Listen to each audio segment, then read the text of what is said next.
In Wisconsin, an unarmed black person named Jacob Blake was shot by police in the back while he was going to his car. And I'm gonna let Vaush give his 2 cents, and then I'll comment.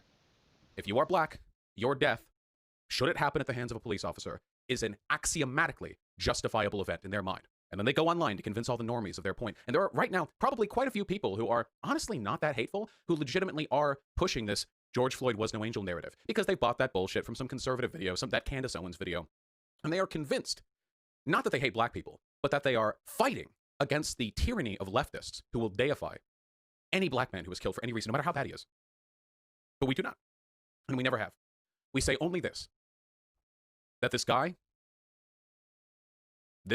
the one who isn't a pig, that he is indeed a guy, that he is entitled to the same legal and civic protections as any citizen of the United States of America, and that what happened here was unjust.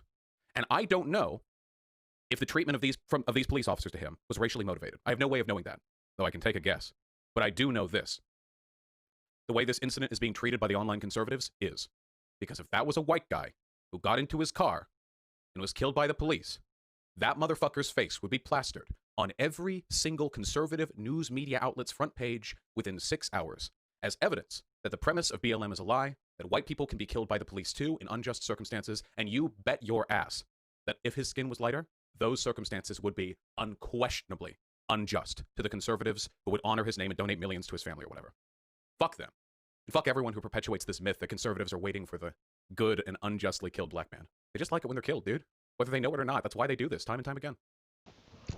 Folks, listen very closely to what he said, whether they know it or not. Let's analyze that again, whether they know it or not. And that is the big thing that we have to understand as leftists when it comes to this type of racial bias. Now, again, I'm not sure if these cops are racially biased. Probably are to some degree. Maybe they're not, but probably are. The problem is, folks, white people and black people, conservatives, conservatives, they have no clue that they have this racial bias. They don't. Now, I understand, guys, we have to really understand this. They really don't believe they're biased. This is the problem. And the reason why they won't even consider that they may be biased is because they have this attitude that, look, the cops come first. Their safety is number one at all in all circumstances. Their safety is at premium. The safety of the civilian is secondary. The cops are under attack. Their safety is at premium. It's just that simple. So they're not going to even consider double checking their analysis. If the conclusion that they draw in shootings, which will probably be for the cops, will not be evaluated through racial bias or any other type of bias. It will not. They will. The reason why is because they're afraid if they double think, if they second guess, they are betraying their cops. The the Carlsons, the Crowders, the Logans are have this mentality that, look, the cops' welfare is number one by all circumstances. It's a premium. If there's any threat to their life, their first instinct, whether there's racial bias or not, if the person's a threat,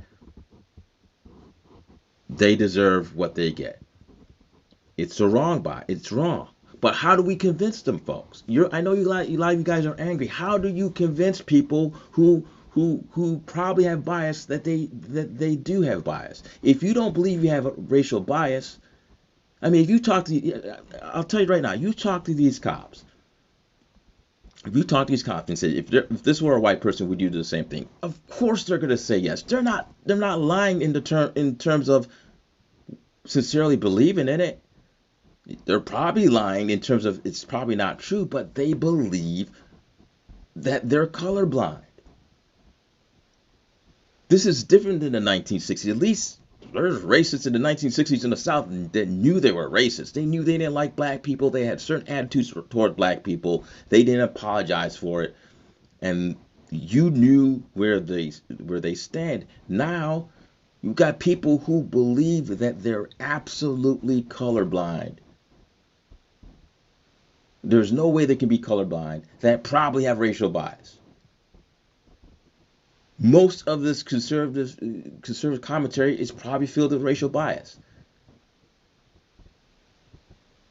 What do we do, folks? What are we going to do about it? How do we change? I mean, how do you deal with this type of phenomenon?